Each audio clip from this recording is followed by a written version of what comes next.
Paramashivoham. Om Nithyananda Paramashivoham. Om Nithyananda Paramashivoham. Om Nithyananda Paramashivoham. Om Nithyananda Paramashivoham. Om Nithyananda Paramashivoham. Om Nithyananda Paramashivoham. Om Nithyananda Paramashivoham. Om Nithyananda Paramashivoham. Om Nithyananda Paramashivoham. Om Nithyananda Paramashivoham. Om Nithyananda Paramashivoham.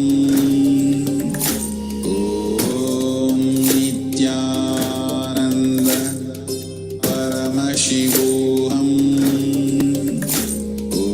Om Nithyananda Paramashivoham. Om Nithyananda Paramashivoham. Om Nithyananda Paramashivoham. Om Nithyananda Paramashivoham. Om Nithyananda Paramashivoham. Om Nithyananda Paramashivoham. Om Nithyananda Paramashivoham.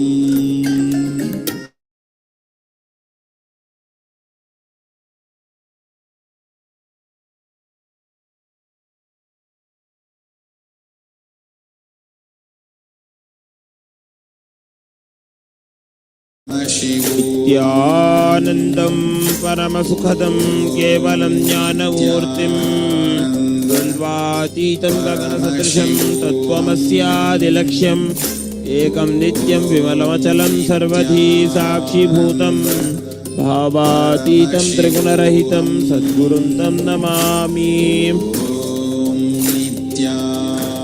ॐ हां हौं शिवाय नमः। ॐ हां हौं शिवाय नमः। ॐ हां हौं शिवाय नमः। ॐ हां हौं शिवाय नमः। ॐ हां हौं शिवाय नमः। ॐ हां हौं शिवाय नमः। ॐ हां हौं शिवाय नमः। ॐ हां हौं शिवाय नमः। ॐ हां हौं शिवाय नमः। ॐ हां हौं शिवाय नमः। ॐ हां हौं शिवाय नमः। Paramashivoham. Om Nithyananda Paramashivoham. ॐ आत्मतत्त्वं शोधयामि सुधा। Om Nithyananda ॐ विद्यातत्त्वं शोधयामि सुधा। ॐ शिवतत्त्वं शोधयामि सुधा। ॐ हां हृदयाय नमः। Paramashivoham. Om Nithyananda Paramashivoham. ॐ ममोपात समस्त दुरितक्षय द्वारा भग श्री नित्यानंद पुरुष प्रीत्यर्थम श्री नित्यानंदे श्री परमशिव शक्ति समेत श्री नित्यानंदेश्वर परमशिव प्रीत्यर्थम च अद्य पूर्वोक्त एवं गुण विशेषण विशिष्टायाम अस्याम श्रुतितो पूर्ण आरोग्य युक्त दृढ़गात्र यौगिक शरीर सिद्ध्यर्थम परमशिव शक्ति आविष्करणार्थम नित्यानंद योगाभ्यासं करिष्ये अपौपस्पृश्य Paramashivoham.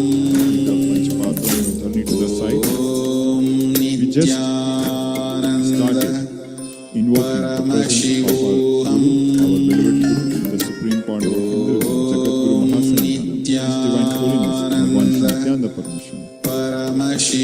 Following that, we chanted the Shiva Mula mantra 11 times, reminding us, Om Shivaya Namaha. I surrender, I and mine to Paramashiva, reminding us that the I is made from the fabric of mind, surrendering our identity, our limited identity at the feet of Paramashiva, so that we can be reminded of our ultimate identity, that we are actually conscious, we are Paramashiva. Then we performed the conscious resolution, creating the Sankalpa, the conscious resolution to manifest the state, space, powers, being, and super-consciousness of Paramashiva. Now we'll be starting with Prathavingyasa, a sequence of 108 traditional yoga. Starting with Sukhasana. Please sit in a comfortable cross-leg position and bring your head and spine in a straight line. And be resting on the knees with the index finger and thumbs together in between. We'll be breathing in Samana Pranayama in the next few asanas. In Samana Pranayama, please breathe in through the nose, hold the breath for a short duration and then exhale. Again, hold the breath for a short duration and then inhale. Continue. This is Samana Pranayama. Now as you hold the breath for a short duration, concentrate on building a fire in the digestive region, in the navel region. And as you continue breathing, visualize the fire going upwards the spine. This is Samana Pranayama. Now we'll engage Mahamudra Bandha, which is Nithyananda Paramashivoham.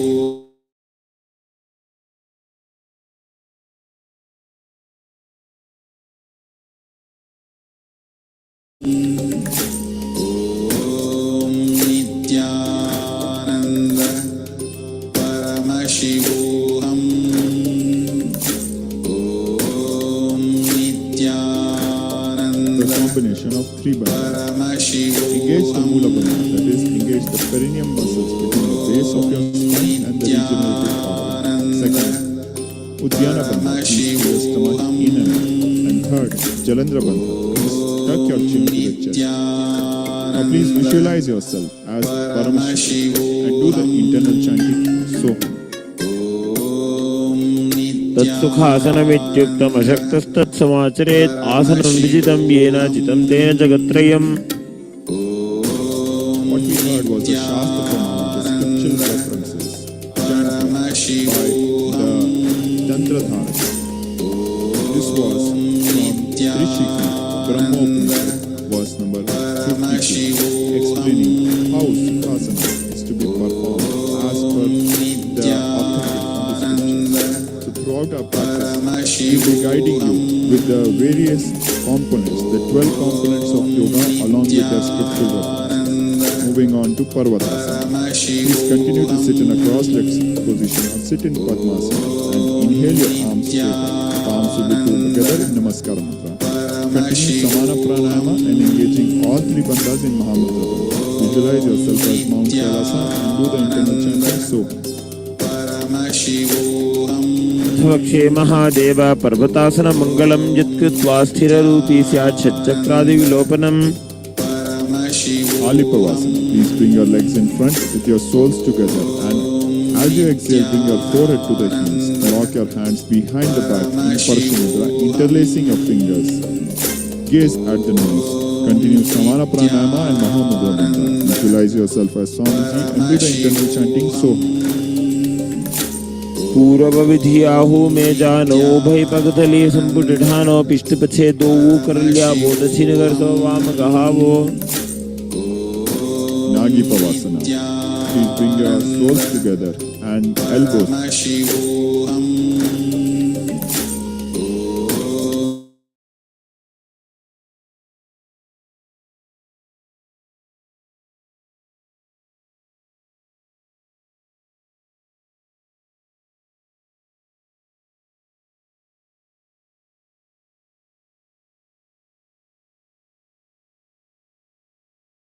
While internally gazing in Shambhavi Mudra. Continue breathing in Samana Pranayama. Engage all three bandhas in Mahamudra Bandha. Visualize snakes and do the internal chanting Soham.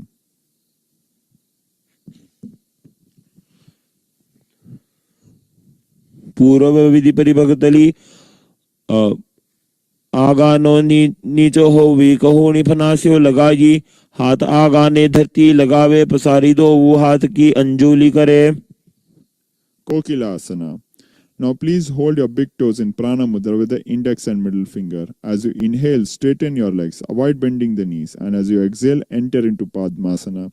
Bring your elbows down, eyes forward and down. Continue Samana Pranayama and Mahamudra Bandha. Visualize yourself as a bird and do the internal chanting Soham. अथान्यदासनं भक्षे येन सिद्धो भवे नरः अकस्माद्वायु संचारं कोकिलाख्यासनेन च Nithyananda. Now stack your ankle and knees and hold the elbows in and circle in both directions. Externally gaze at the nose while internally gazing in Shambhavi Mudra. Continue Samana Pranayama and engage all three bandhas in Mahamudra Bandha. Visualize yourself as Swamiji and do the internal chanting Soham.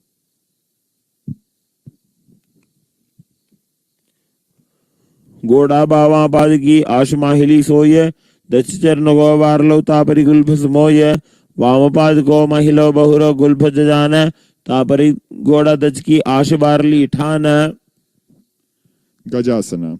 Please bring your hands and feet on the floor and lift your hips up in an inverted V position. Keep your heels on the ground and scoop your nose to the ground.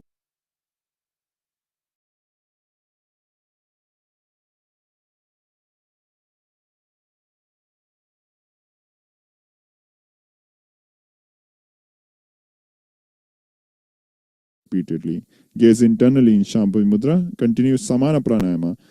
Engage your perineum muscles and pull your stomach in and up in Uddiyana Bandha. Visualize yourself as an elephant. Do the internal chanting Soham. युब्जं पादाग्रे भूमो कृत्वा लंबी भूयामस्तकाग्रे निधाय नितंबं मूर्धमुन्नमय्य नाभिलक्ष्यं भूमो नासिका मानीय हस्तदलभयन्तं नियति तं पुनः पुनः कुर्यात् गजासनं भवति Rikshasana. Please stop this motion and now alternatively bring your heels to the ground. Continue gazing internally in Shambhavi Mudra. Continue Samana Pranayama, visualizing, concentrating on building a fire in the navel region and visualizing the fire going upwards the spine as you continue breathing. Engage perineum muscles and pull your stomach in and up in Uddiyana Bandha. Visualize yourself as a bear and do the internal chanting Soham. एकैकं पादमाकुञ्च गजासनं कुर्यात् वृक्षासनं भवति Vaishyasana. Please stand tall and lift your heels up. Balance your body on your big toes. Bring your index, middle and ring fingers on the heart. This is Hridaya Mudra. Continue Samana Pranayama. Engage the perineum muscles and pull your stomach in and up in Uddiyana Bandha. Visualize yourself as Swamiji and do the internal chanting Soham. केशेन पादयुगलं बद्ध्वा तिष्ठे दधोमुखः अथ वैशावक्ष्ये यत्कृत्वा सत्यवान् भवेत् Now we'll perform our first karna, Urdhav Janu Karna. Stand in Arai Mandi in a half squatting position with the heels together and toes bleeding outwards. Knees are wide. Now bring both the palms to the chest level and lift the right knee towards the chest in a circular motion and simultaneously right hand will follow the foot movement. Return to Arai Mandi and repeat with the left side. Now we'll be moving on to Balalinga Asana. Starting with the right knee, please lift your right knee close to the chest and interlace it with your fingers in outside in direction in Sarva Shankri Mudra. Continue breathing in Samana Pranayama, concentrating on building a fire in the navel region. and visualizing the fire going upwards the spine as you continue breathing. Engage all three bandhas in Mahamudra Bandha. Visualize as if you are holding a child and do the internal chanting Soham. Ekam janu arsialingya sthathavyam balalinganam bhavati. Padapidanasana. Now bring your right heel on the hip region and hold the right foot behind the hip region with hands interlaced in Parshumudra. Keep your knees together. Continue Samana Pranayama and engage all three bandhas in Mahamudra Bandha. Visualize yourself as Swamiji and do the internal chanting Soham. Sthitvaikas padatale karabhyam veshte tanum prishte samstapya yatnena padapidanamasana. Natrajasana. Now hold your right foot from the inside of your foot with your right hand and push your right leg behind. Stretch the left arm and bring the left arm, index finger and thumb together in Bindu Mudra. Continue breathing in Samana Pranayama. Engage your perineum muscles in Mula Bandha. Visualize yourself as Natraja, dancing form of Paramashiva, and do the internal chanting Soham. Uttanapadam krauncha marichim veerabhadragam natarajam trikonam cha suptangashta prasarane. Now we'll perform the sequence from Balalingasana. Now this time lift the left foot and bring the left knee close to the chest, interlacing it with your fingers in outside in direction in Sarva Shankari Mudra. Continue Samana Pranayama. Engage all three bandhas in Mahamudra Bandha. Visualize as if you are holding a child and do the internal chanting Soham. Ekam janu arsialingya sthathavyam balalinganam bhavati. Padapidanasana. Now bring your left heel on the hip region and hold the left foot behind the hip region with the hands interlaced in Parshumudra. Keep your knees together. Continue Samana Pranayama. Engage all three bandhas in Mahamudra Bandha. Visualize yourself as Swamiji and do the internal chanting Soham. Sthitvaikas padatale karabhyam veshte tanum prishte samstapya yatnena padapidanamasana. Natrajasana. Now hold your left foot with your left hand and stretch your left foot behind and extend the right arm forward, bringing the right arm, index finger and thumb together in Bindu Mudra. Continue Samana Pranayama. Engage your perineum muscles in Mula Bandha. Visualize yourself as Nataraja, dancing form of Paramashiva, and do the internal chanting Soham. Uttanapadam krauncha marichim veerabhadragam natarajam trikonam cha suptangashta prasarane. Now we'll perform our second karna, Ardha Rechita Karna. Stand in Arai Mandi with the heels together and toes bleeding outwards. Knees are wide. Now bring the right foot behind with the heel raised. Cross the ankles and bring your right foot behind. Now the left hand is on the chest and the right hand will be making a pendulum movement. The fingers will be moving inwards towards the palm and then outwards. Then the right palm is placed on the nose. Uncross the ankles, bring the heels together. Right hand will be making a circular motion with the fingertips pointing to the floor. This is Ardha Rechita Karna. Now we'll be moving on to skeleton dance.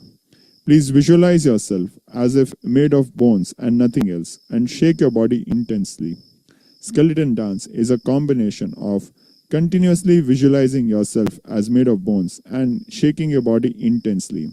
Please close your eyes and without following any specific movement, any pre-decided movement, completely randomly and chaotically, shake your body intensely.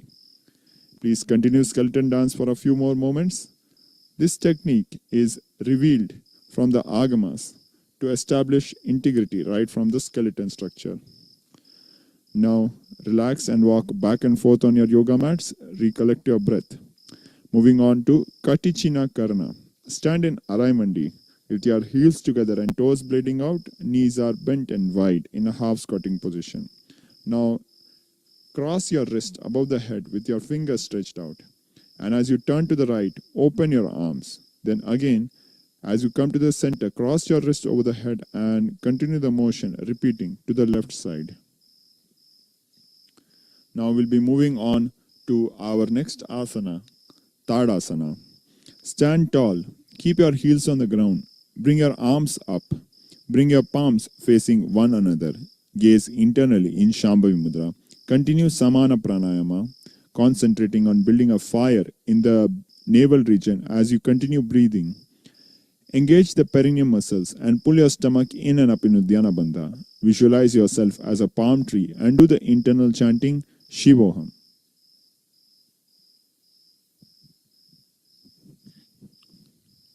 महामुद्राबद्ध कोनो ताड़ासन विभेदकान विनो तारम सा कुर्याद अंतर्वत्नी पतिप्रिया. Uttanasana.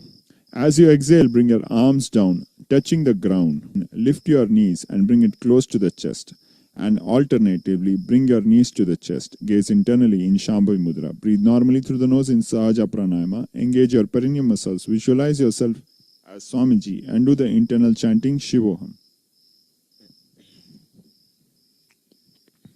गजासन संस्थितो जानुद्वयमाकुञ्च वारं वारं कर्तव्यं शशासनं भवति. Rathasana. Now jump your foot and step it between the hands, alternatingly jumping your feet between the hands. Gaze internally in Shambhavi Mudra. Breathe normally through the nose in Sahaja Pranayama. Engage your perineum muscles. Visualize yourself as a chariot and do the internal chanting Shivoham.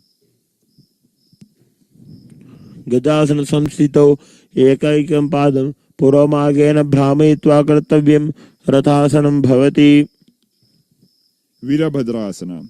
Stand tall and step your legs apart. Bend your right knee at the front at a 90-degree angle. Keep your left leg behind and straight at an angle of 45 degrees from the ground. Avoid bending your knees. Bring your arms overhead and gaze at the third eye. Twist and face your chest facing forward. Internally gaze in Shambhavi Mudra. Breathe normally through the nose. Engage your perineum muscles and pull your stomach in and up in Uddiyana Bandha. Visualize yourself as Lord Virabhadra and do the internal chanting Shivoham. वासिष्ठमथ कौंडिन्यम् ऊर्ध्वकुक्कुटमेव च अष्टावक्रमथोत्थानं मयूरं सेतुबन्धनम्. We'll repeat Virabhadrasana. On the other side, switch your legs. Keep your left knee bent at a 90-degree angle, right leg behind straight at a 45-degree angles from the ground. Bring your arms overhead and gaze at the third eye externally while internally gazing in Shambhavi Mudra. Continue Sahaja Pranayama, engage perineum muscles and pull your stomach in and up in Uddiyana Bandha. Visualize yourself as Lord Virabhadra. वासिष्ठमथ कौंडिन्यम् ऊर्ध्वकुक्कुटमेव च अष्टावक्रमथोत्थानं मयूरं सेतुबन्धनम्. Vrikshasana. Now starting with your right foot, keep your right foot sole on the left leg inner thigh and keep your palms together and raise them above the head in Namaskara Mudra. Continue Sahaja Pranayama, engage perineum muscles and pull your stomach in and up in Uddiyana Bandha. Visualize yourself as a tree.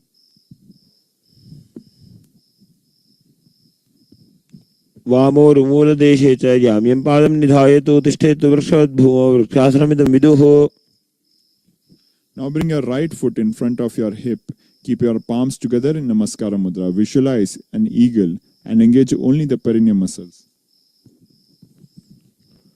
गरुडासनमावक्षे येन ध्यानं स्थिरं भवेत् सर्वदोषात् विनिर्मुक्तो भवति महाबली. Now switch your legs. We'll repeat Vrikshasana. Now this time bring your left foot on the right inner thigh. Keep your palms together and raise them above the head in Namaskara Mudra. Breathe normally in Sahaja Pranayama. Engage perineum muscles and pull your stomach in and up in Uddiyana Bandha. Visualize a tree.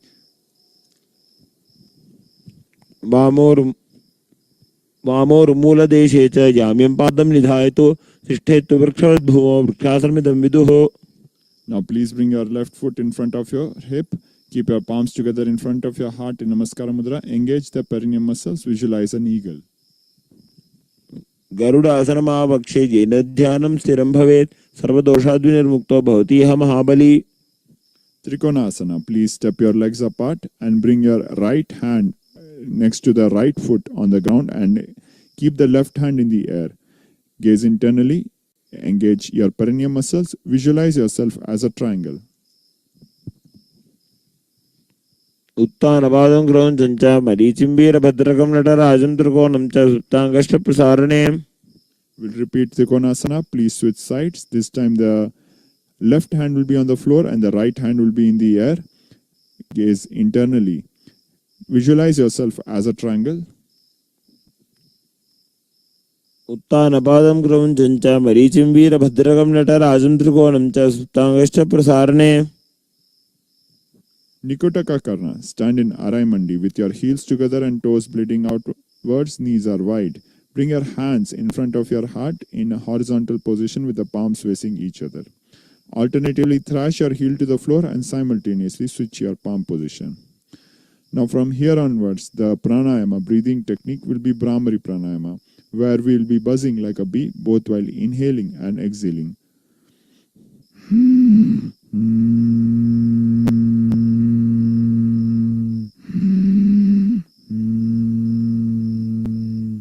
The japa, the internal chanting, will be Sadashivoham, starting with Angushthasana. Sit on your toes and keep your palms together in front of your heart in Namaskara Mudra. Continue Brahmari Pranayama, engage perineum muscles. Visualize yourself as Swamiji. कबन्धासमित्याहुः गोरक्षासनमेव च अङ्गुष्ठमुष्टिगम्येयं ब्रह्मप्रसादितं तथा. Sarasana. Stretch your right leg. Keep your palms on the floor facing forwards in Vara Mudra. Continue Brahmari Pranayama. Engage perineum muscles. Visualize yourself as Swamiji. प्रसार्य एकं पादतलं संस्थाप्यत्वेकपादकं. Vidunasana. Hold your front foot with your hand and back foot heel with the other hand. Engage all three bandhas in Mahamudra Bandha. Visualize yourself as Swamiji. गुल्फस्थितो पादमेकं प्रसार्य तत्पादाग्रं संश्रय तत्करेण गुल्फं चान्यं धारय तत्करेण धूनं पीठं चाभिषेचोभयत्र. Please switch your legs. We'll repeat Sarasana. This time stretch the left leg with the toes pointing upwards. Engage the perineum muscles. Visualize yourself as Swamiji.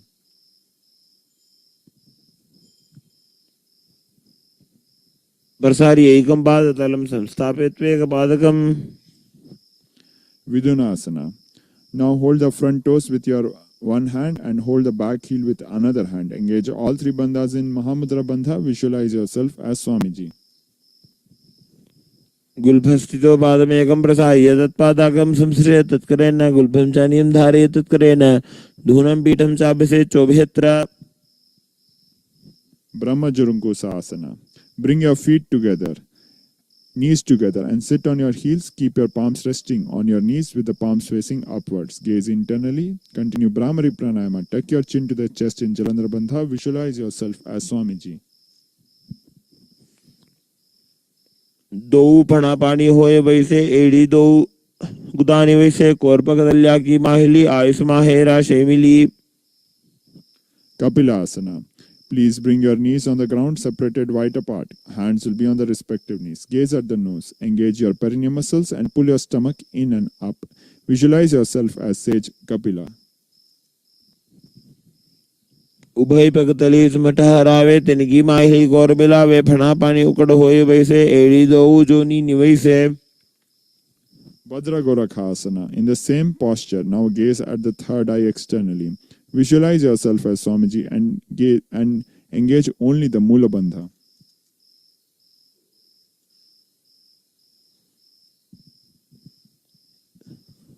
दो पगतली संपुट करे कोरवारली भूपरिधरे कोरवारली राखे ऐसे तापरी मूल द्वार टिकी वैसे. Surya Asana. Lift your knees off the ground and separate them wide apart. Spread your fingers wide, forming a lotus with your hands and gaze through the palms. Continue Brahmari Pranayama, engage perineum muscles and pull your stomach in and up in Uddiyana Bandha. Visualize yourself as Lord Surya, Surya Asana. एड़ी दो गुदातरी आने फणा पानी बैठक पुनिठाने गोड़ा जंग अधर करी रहे आड़े वाम इसी विधि कहे. Manduka Asana. Lower your arms and knees and relax your toes and sit between the heels. Palms will be resting on the knees. Now press your tongue against the upper palate of your mouth in Manduki Mudra. Breathe normally through the nose in Sahaja Pranayama. Engage perineum muscles and visualize yourself as a frog. पाद तलोपृष्ठ देशे अंगुष्ठे द्वे च संस्पृहे जानु युग्मं पुरस्कृत्य साधयन् मंडुकासनम्. Uttana Mandukasanas. Bring your hands on the opposite shoulders. Continue pressing your tongue to the upper palate of your mouth in Manduki Mudra. Breathe normally through the nose. Engage perineum muscles and pull your stomach in and up. Visualize yourself as a frog. मंडूकासन मध्यस्थं कूर्पराभ्यां धृतं शिरः एतद्भेकवदुत्थानमेतदुत्थानमण्डूकम्. Simhasana. Cross your right ankle over the left ankle and place the right heel underneath the perineum. Hands will be on the knees. Now as you exhale, stick your tongue out. Gaze at the nose.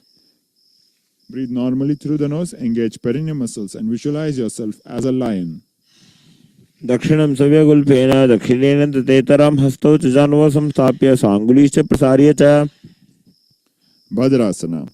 Now bring your soles together and sit on the heels. Knees are separated wide apart. Cross your hands behind the back and hold the opposite toes with your middle and index finger in Prana Mudra. Gaze at the nose. Continue Brahmari.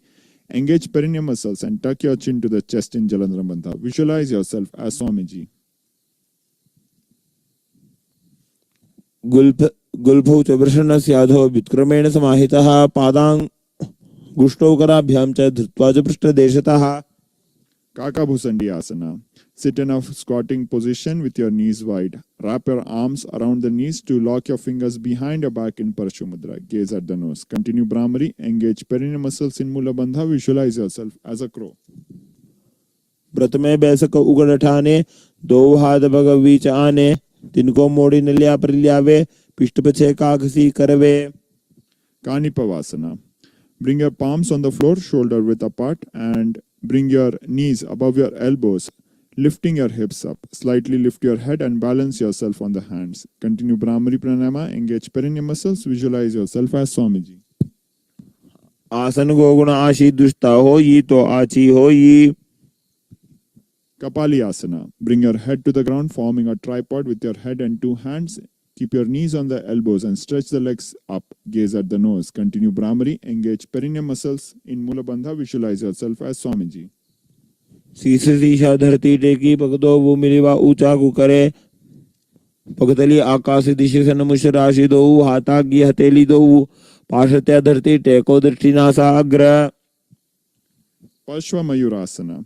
Keep your palms on the ground, separated shoulder width apart. Knees will be to one side of the body. Press the elbow and to the knee and hip region and lean the body forward with your toes up. Stretch your legs to the side, gaze at the third eye. Breathe slowly through the nose and exhale in a slow controlled way and continue breathing in Rechika Pranayama. Engage perineum muscles. Visualize yourself as a peacock. Now the internal chanting is Sadashivoham. Parshva Mayurasana. मयूरम दंडवत कुर्यान मायूरम दंड नामकम कुर्यान मायूरम पार्श्वाभ्याम मायूर पार्श्व नामकम. We'll repeat Parshva Mayurasana on the other side with the palms on the ground, shoulder width apart. Keep your knees to the other side of the body. Press your elbow to the knee and hip region and lean forward with the toes up. Stretch your legs to the other side. Gaze at the third eye. Engage perineum muscles. Visualize yourself as a peacock. मयूरम दंडवत कुर्यान मायूरम दंड नामकम कुर्यान मायूरम पार्श्वाभ्याम मायूर पार्श्व नामकम. Bhairaganātāsana. From a plank position, bring your right leg over the shoulder with the right foot between the hands. Gaze at the third eye. Gaze internally. Continue breathing in Rechika Pranayama. Engage the Mula Bandha. Visualize yourself as Lord Veerabhadra, as Lord Bhairaganātha. आसन गोगुण पीति जाई. Now switch your legs, bringing your left foot between your hands. Gaze at the third eye. Visualize Lord Bhairaganātha. आसन गोगुण पीति जाई. Unmukha Asana. Press your forearms down. Hips are up and high. Gaze at the third eye. Engage your perineum muscles and visualize yourself as Swamiji. भून्यस्तो जानुनी हस्तो च दुष्पद वामुखम उत्थापितांघ्रियुगल कटिस्थलम भिरुका. Vasishthasana. Keep your right hand under the shoulders and keep the hips up and raise your left hand up in the air as you gaze through the palm in the air. Continue Rechika Pranayama, engage perineum muscles and visualize yourself as Sage Vashishtha.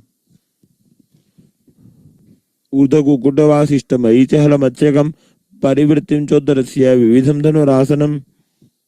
We'll repeat Vasisthasana with the other hand. Keep your left hand underneath the shoulders. Keep your hips raised up and raise the right hand in the air as you gaze to the right hand in the air. Engage perineum muscles. Continue breathing in Rechika Pranayama. Visualize Sage Vasishtha. ऊर्ध्व कुक्कुटवासिष्ठमरीचहल मत्स्यकं परिवृत्तिं चौदरस्य विधं धनुरासनम्.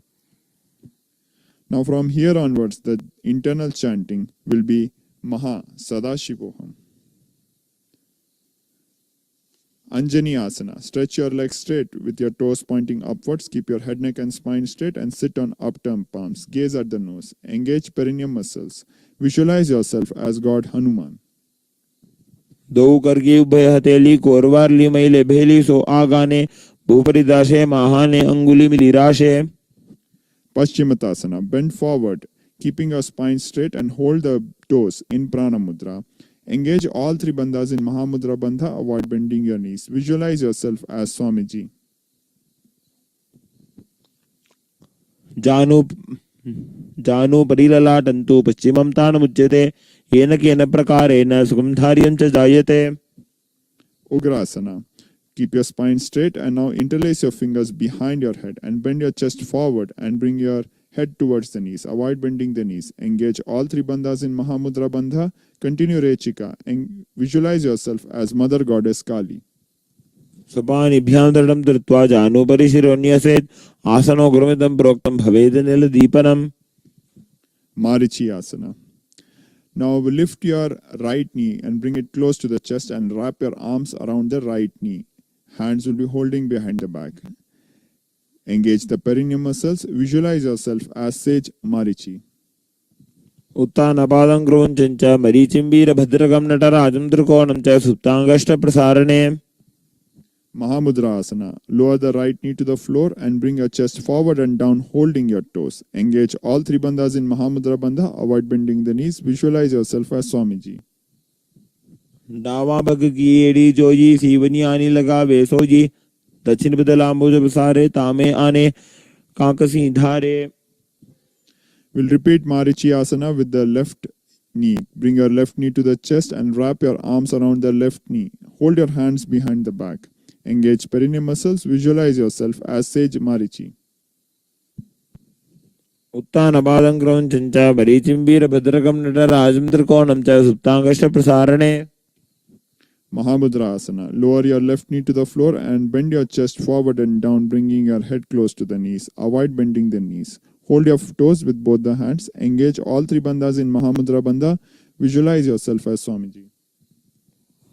डावा पग की एड़ी जोजी सीवनी आनी लगा वेसो जी दक्षिण बदलांबुज बसारे तामे आने काकसी धारे. Bhadrasana.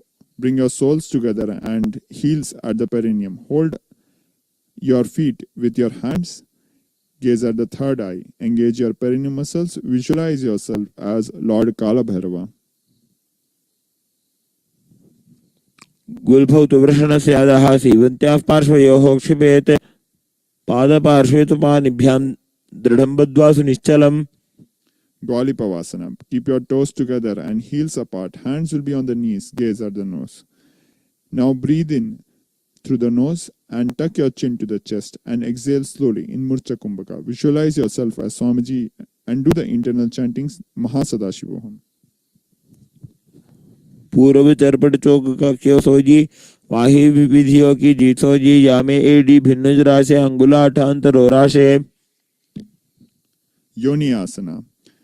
Hold the soles of your feet with all 10 fingers. Bring your elbows on the ground near the shin and lean the whole body forward. Gaze at the nose. Engage perineum muscles. Visualize Yoni Mandala.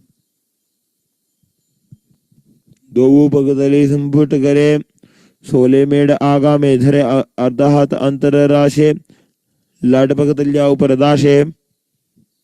Midaki Pavasana. Bring your heels together and separate the toes apart. Move your heels slightly away from the body. Bring your forehead on the ground near the heels and arms will be to the side over the knees, palms on the floor. Gaze at the nose. Engage your perineum muscles and pull your stomach in and up in Uddiyana Bandha. Visualize yourself as Swamiji.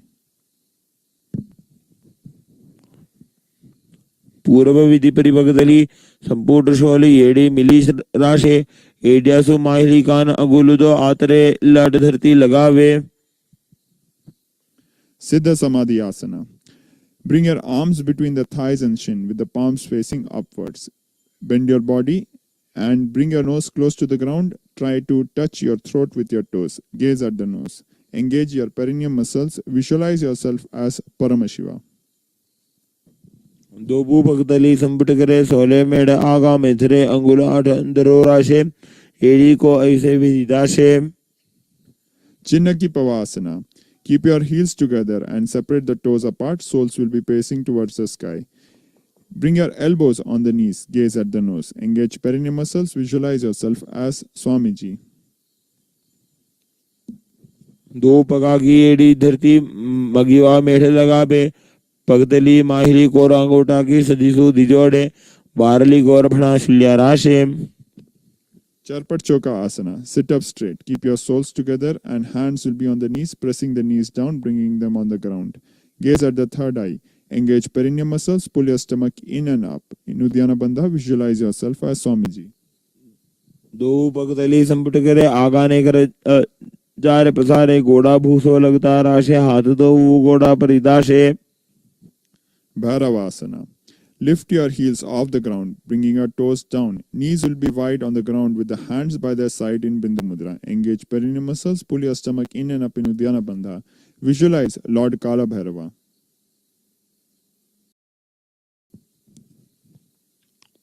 गुल्फो संबीड्य चान्योन्यम विक्रमेणो थितं शनिः जान्वोः पार्श्वगतो हस्तो दंडवत् भैरवासनम.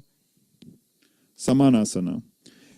Place the heel at the perineum and hold the right foot close to the chest. Gaze at the third eye. Engage perineum muscles. Visualize yourself as Swamiji.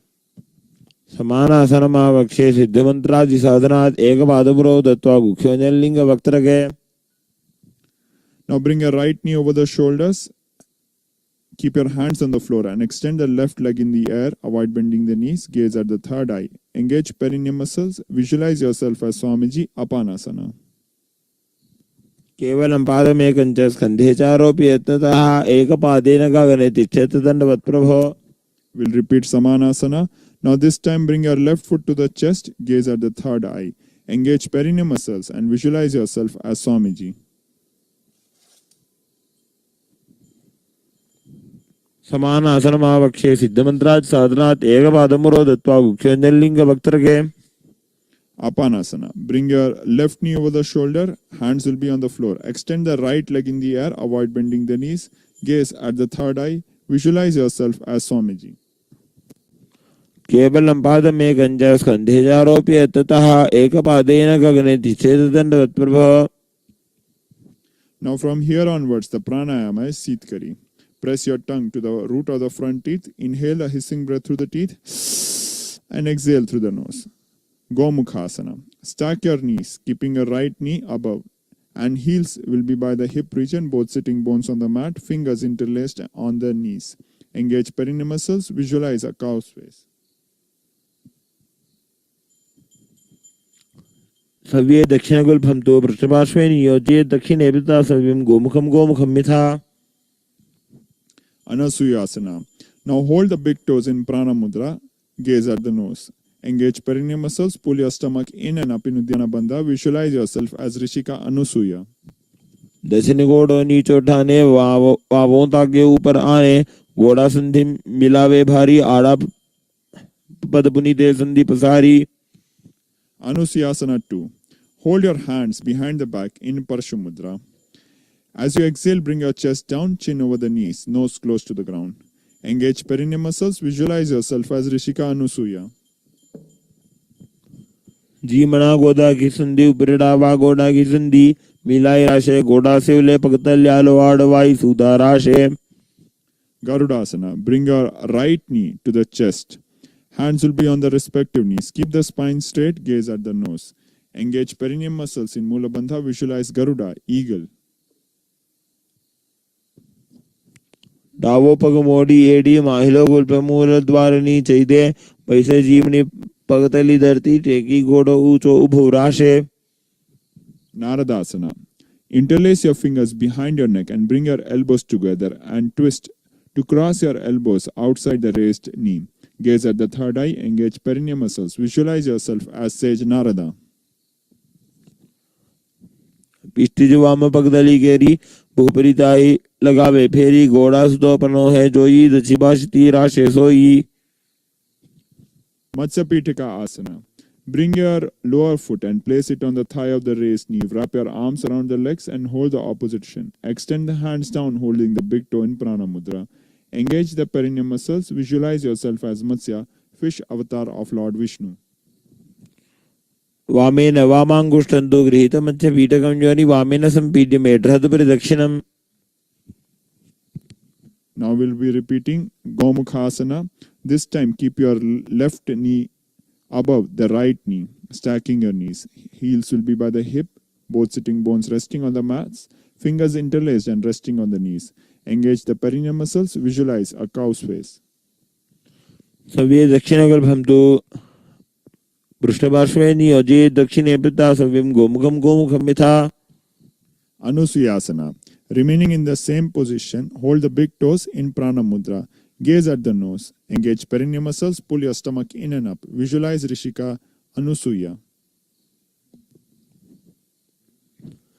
दक्षिण घोड़ो नीचो ठाने wow ताके ऊपर आने घोड़ा संधि मिलावे भारी आड़ा पतबुनि दे संधि वसारी. Anusuyasana 2.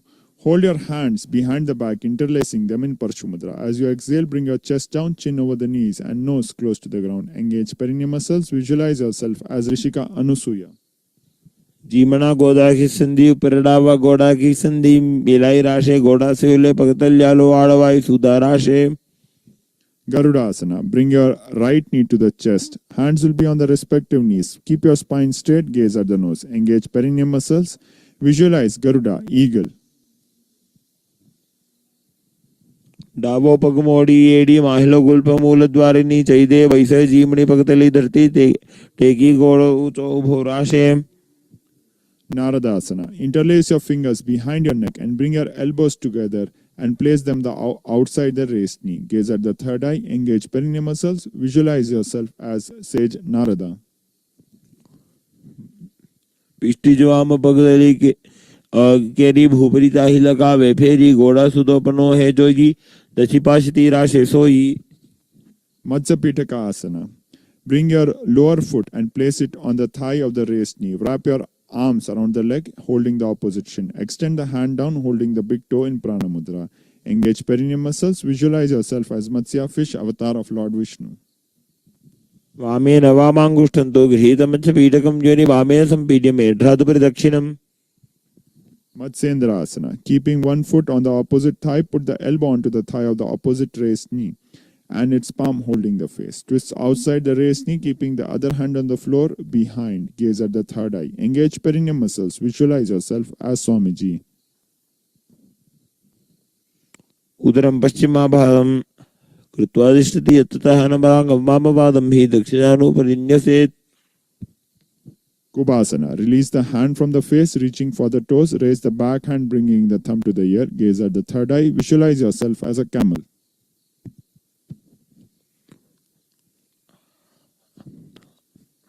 आसन गोगुण झोलो जाइए. Matsyendrasana 2. Bring your front hand to hold the front shin and release the back hand on the ground behind you and twist to look behind. Gaze at the third eye. Engage perineum muscles. Visualize yourself as Matsya. Matsyendra Peetham जलर प्रदीप्तिं प्रचंड रुक्मंडल खंडनाश्रम अभ्यासत kundalini प्रबोधम दंडस्थिरत्वं हिंदाति पुंसाम. Matsyendrasana. We'll be repeating with Sendrasana with the other foot, keeping the other foot on the thigh. Put the elbow onto the thigh of the opposite raised knee and its palm holding the face. Twist outside the raised knee, keeping the other hand on the floor behind. Gaze at the third eye. Engage perineum muscles. Visualize yourself as Swamiji. उदरं पश्चिमाभासं कृत्वा तिष्ठति यत्ततः नम्रांगं वामपादं हि दक्षिणानुपरिन्यसेत्. Kubhasana. Release the hand from the face, reaching for the toes. Raise the back hand, bringing the thumb to the ear. Gaze at the third eye. Visualize yourself as a camel. आसन गोगुण झोलो जाइए. From Matsyendrasana, from Kubasana, Matsyendrasana, bring your front hand to hold the front shin and release the back hand onto the ground behind you and twist to look behind. Gaze at the third eye. Engage perineum muscles. Visualize yourself as Matsya. Matsyendra Peetham जठर प्रदीप्तिं प्रचंड रोकमंडल खंडनाश्रम अभ्यासत कुंडलिनी प्रबोधन दंड स्थिरत्वं हिदाति पुंसाम. Now from here onwards, the internal chanting will be Om Nithyananda Mahā Sadashivoham. Padmasana. Cross your thighs. Bring your feet onto the opposite thighs. Hands will be on the respective knees. Gaze at the nose. Engage all three bandhas in Mahamudra Bandha. Visualize yourself as Paramashiva. आसनं द्विविधं प्रोक्तं पद्मं वज्रासनं तथा ऊर्ध्वोरुपरि चेद्धते उभे पादतले यथा. Padmasana 2. Now hold the opposite toes in Prana Mudra. Visualize yourself as Mother Goddess Lakshmi and engage only the perineum muscles. उत्तानो तरुणो कृत्वा ऊरु संस्थो प्रयत्नतः ऊरु मध्ये तथो तानो पानी कृत्वा तु तादृशो. Kukutasana. Remaining in Padmasana, insert the arms through the legs and balance yourself on the hands. Gaze at the third eye. Engage the perineum muscles. Visualize yourself as a rooster. पद्मासनं सुसंस्थाप्य नान्वोरोरन्तरे करो निवेश भूमावासिष्ठे व्योमस्थ कुक्कुटासनः. Badakeki Asana. Remaining in Padmasana, rise onto your knees. Keep your palms on the floor, fingers facing you, elbows into the abdomen region, and lean your body onto your elbows, lifting your knees and head up. Gaze at the third eye. Engage perineum muscles. Visualize yourself as Swamiji. धरामष्टभ्यकद्वेन तत्कुर्परिस्थापितानापि पार्श्वः उच्चासनो दण्डपदोत्तितर्के मायुरमेतत् प्रवदन्ति पीठं मयूरं पद्मकं कुर्यात् बद्धकेकीति कथ्यते. Mayurasana. Now extend your legs behind, folding your feet upwards. Gaze at the third eye. Visualize yourself as a peacock. अथ पक्षे महादेव मयूरासनमुत्तमं भूमौ निपाते हस्तौ द्वौ कुर्परोपरि देहकम्. Makarasana. Fall flat on the floor, keeping your foreheads on the ground. Interlace your fingers behind the head. Open your legs with the toes pointing to the sides. Engage the perineum muscles. Visualize yourself as a crocodile. अध्यक्षेते हृदयं निधाय भूमौ च पादौ च प्रसारिमानो शेषश्च धृत्वा करदण्डयुग्मे देहाग्निकारं मकरासनं दत्ते. Salabhasana. Keep your hands on the ground under the shoulders. Keep your legs together and raise the thigh and feet off the floor. Avoid bending the knees. Engage your perineum muscles. Visualize yourself as a locust. अध्यक्षेते करयुग्मवक्षो भूमिमवष्टभकरयो स्थलाभ्यां पादौ च शून्ये च वित्तस्य चोर्ध्वं वदनपीठं शलभं मुनीन्द्राः. Ustrasana. Holding onto your feet with your hands, press your heel to the hip region as you contract your abs and mouth. Engage your perineum muscles. Visualize yourself as a camel. अध्यासेते पदयुग्मवस्थं पृष्ठे निधाय पिधृतं कराभ्याम् आकुञ्चित सम्यक् काढमुष्ट्रपीठं योगिनो वदन्ति. Dhanurasana. Now, holding your respective feet with your hands, raise your chest and thighs, bending your body like a U as you balance yourself on your lower belly. Visualize yourself as a bow and engage your perineum muscles. प्रसार्य पादौ भूयदण्डरूपौ करौ च पृष्ठे धृतपादयुग्मं कृत्वा धनुस्तुल्यविवर्तिताङ्गं निगद्य योगी धनुरासनं दत्ते. Bhagasana. Raise yourself up. Keep your heels outside of the hip region and sit on the knees with the toes beneath the perineum. Rest the palms on the respective knees. Gaze at the third eye. Engage your perineum muscles. Visualize yourself as Swamiji. उल्टा मोड़ी पादो वैसे बहुरियो जुगति करे एक ऐसे पावन महिला गुलपजो होबु कुला पाशितीला वेसोबु. The japa, the internal chanting from here onwards is Om Nithyananda Paramashivoham. Gohi Asana. Hold on to the opposite elbows on the ground. Interlace your fingers, keeping the crown of your head on the ground. Hands will be supporting the head. Walk your feet in and press your hips up, aligning your hips over the shoulders. Lift your feet up. Calves and thighs will be together. Heels on the hip region. Engage the perineum muscles. Visualize yourself as Swamiji. दो हाथ की गहुनी जो जी पुनिह कलाई जाने दो जी पिष्ट अंगुरिया की पुन जानो ए सब लेभु ऊपर ठानो. Shirsasana. Please extend your feet straight up. Gaze at the nose. Engage your perineum muscles and visualize yourself as Swamiji. विपरीतं मंडलं च द्विधैव विदितं हिनः दण्डासनं द्विधा प्रोक्तं विपरीतोपवेशने. Now from here onwards, the pranayama is Bhastrika. Rapid forceful inhale and exhale through the nose into the chest region. For the asana, in a seated position, bring your legs up straight, avoid bending the knees. Thighs will be close to the chest and knees will be close to the head. Hands will be holding the calves. Engage the perineum muscles. Visualize yourself as Swamiji.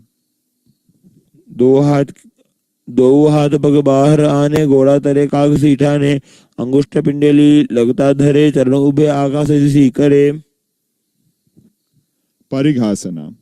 Bring your hands onto the opposite shoulders. Keep your legs together at a 45-degree angles from the ground. Engage your perineum muscles. Visualize yourself as a mace. उत्तानशयनं कृत्वा पादौ मिलित्वा प्रसार्य नितम्बं भूमौ स्पृष्ट्वा हस्ताभ्यां कन्दरां बद्ध्वा कुम्भकं कृत्वा तिष्ठेत्. परिहासनं भवति. Nakasana. Maintain your legs at a 45-degree angles from the ground. Avoid bending the knees. Stretch your arms, bringing it close to the knees. Engage your perineum muscles. Visualize yourself as a boat.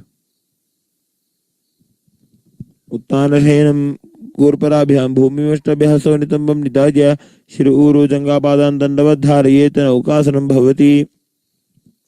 Rudrasana.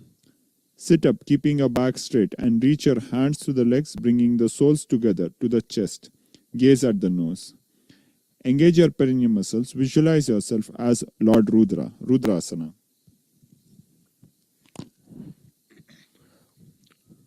पगतली संपुट कर हाथ से पग ऊंचाई पगा का अंगूठा दो लेवु परली कानी तालवे. Unmukha Pita Asana. Lay on your back. Bend your knees, raising your chest close to the chin. Now breathe in completely and tuck your chin to the chest in Jalandhara Bandha. Exhale slowly in Murcha Kumbhaka. Visualize yourself as Swamiji. ऊर्ध्वे जजानुनि कृत्वा शवितोर्धमुखं तथा उत्थाप्य हस्तौ तिष्ठेतु पीठोन्मुखा नामके.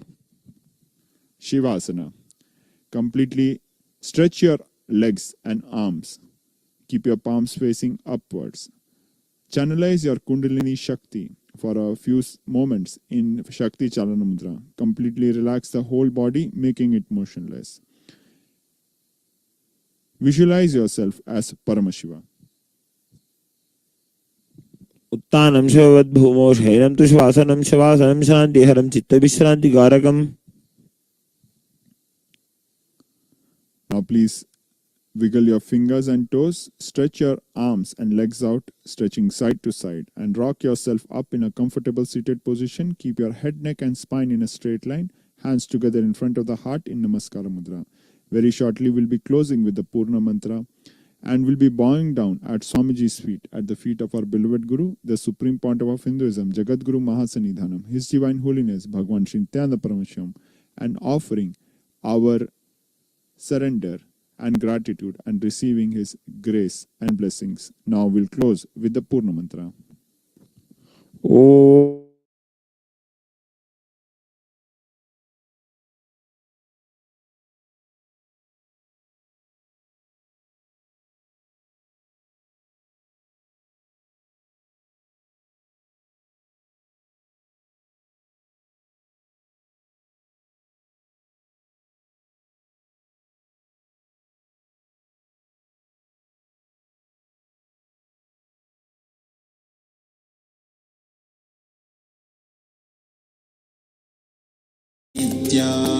नमः पूर्णमिदं पूर्णात् पूर्णमुदच्यते पूर्णस्य पूर्णमादाय पूर्णमेवावशिष्यते.